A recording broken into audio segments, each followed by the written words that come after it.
Hello friends, आज हम बात करते हैं धोबी की नादानी की। एक दफा का जिक्र है कि किसी गांव में बहुत ही गरीब धोबी रहता था। कपड़ों की धुलाई के साथ साथ उसको आसमान को करीब से देखने का बहुत शौक था। वो और इसकी बीवी रोज धोबी घाट पर कपड़े धोने जाते थे। एक रोज जब इसकी बीवी कपड़ों को सुखा रही थी, उसकी नजर आसमान पर पड़ी और क्या देखती है कि आसमान से एक हाथी उड़ता हुआ जमीन पर उतर रहा है। और जैसे ही वो जमीन पर उतरा तो वो गायब हो गया।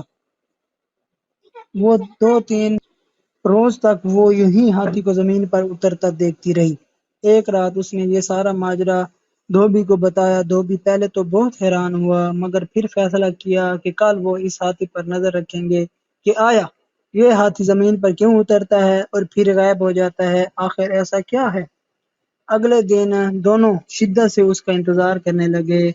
आसमान पर बार बार नजर दौड़ाने लगे।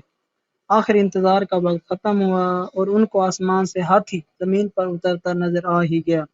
दोनों इसके पीछे चल पड़े। हाथी गन्ने के खेतों में घुस गया और खूब पेट भर कर गन्ने खाने लगा। हाथी का पेट भरा और उड़ने की तैयारी करने लगा। जैसे ही उसने उड़ान भरी, दोनों मियाँ बीवी ने भी हाथी की दुम पकड़ ली और हाथी के साथ उड़ने लगे। हाथी आसमानों की बुलंदियों को पहुंचा तो धोबी क्या देखता है कि एक पहाड़ हीरे सोने के जवाहरात से चमक रहा है। यूं लग रहा था कि जैसे कोई अपना खजाना यहाँ छोड़कर भूले बैठा है। दोनों मियाँ बीवी की आंखें दंग रह गईं। आखिर हाथी पहाड़ पर उतर गया। दोनों मियाँ बीवी भागकर सोने पर टूट पड़े और ज्यादा से ज्यादा सोना इकट्ठा करने की कोशिश करने लगे। रात के बढ़ते अंधेरे से परेशान होने लगे। अचानक उनको ख्याल आया कि सुबह होते ही वो हाथी की दुम पकड़कर जमीन पर उतर जाएंगे। आखिर सुबह हुई। वैसा ही किया जो उन्होंने सारा रात सोचते गुजार दी। खैर जमीन पर उतरे और अपने घर की तरफ रवां दवा हो गए। एक गरीब धोबी जो दिन ब दिन अमीर होता जा रहा था, इसको देखकर सारे गांव हैरान और परेशान हो गया कि अचानक ऐसा क्या हुआ कि धोबी इतना अमीर हो गया है। गांव के लोग धोबी के पास आए और इसके यूं अचानक अमीर होने का राज पूछने लगे। धोबी उनको कुछ न बताता। एक दिन धोबी किसी काम से शहर से बाहर निकल गया। इस बात का फायदा उठाते हुए उसकी हमसाई धोबन के पास आई और बातों बातों में खजाने का राज उगलवा लिया। रात को जब धोबी वापस आया, धोबन ने सारा माजरा बताया। धोबी को इस हरकत पर बहुत गुस्सा आया, मगर अब बात हाथ से निकल चुकी थी। सुबह सारा गांव धोबी से मदद मांगने आ गया। वो इनके साथ खेतों में चले और हाथी के साथ खजाने तक पहुंचाने में इनकी मदद करे।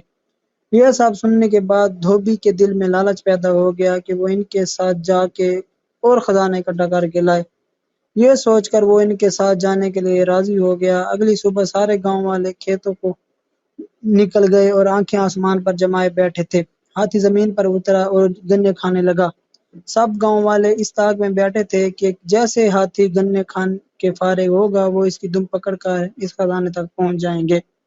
जैसे ही हाथी उड़ने लगा, सब ने इसकी दुम पकड़ ली। धोबी सबसे आगे इसकी दुम पकड़े था और यूं इसके पीछे एक लंबी कतार में पूरा गांव एक दूसरे को पकड़े हाथी के साथ उड़ते चले जा रहे थे। सब गांव वाले आपस में बातें करने लगे कि वहां इतना खजाना होगा कि हम सब लेकर आ सकेंगे। किसी ने कहा खुद से सोचने से अच्छा है हम क्यों ना धोबी से पूछ लें। एक गांव वाले ने पूछा, धोबी वहां कितना सोना है। धोबी खजाने की लालच में गांव वालों के साथ चल दिया था। दुम को छोड़ते हुए धोबी के जाविये से कहने लगा, इतना ज्यादा। ये कहने की देर थी कि सब जमीन पर सर के बल गिर पड़े और हाथी मजे से आसमान में अपने उड़ान भरने लगा।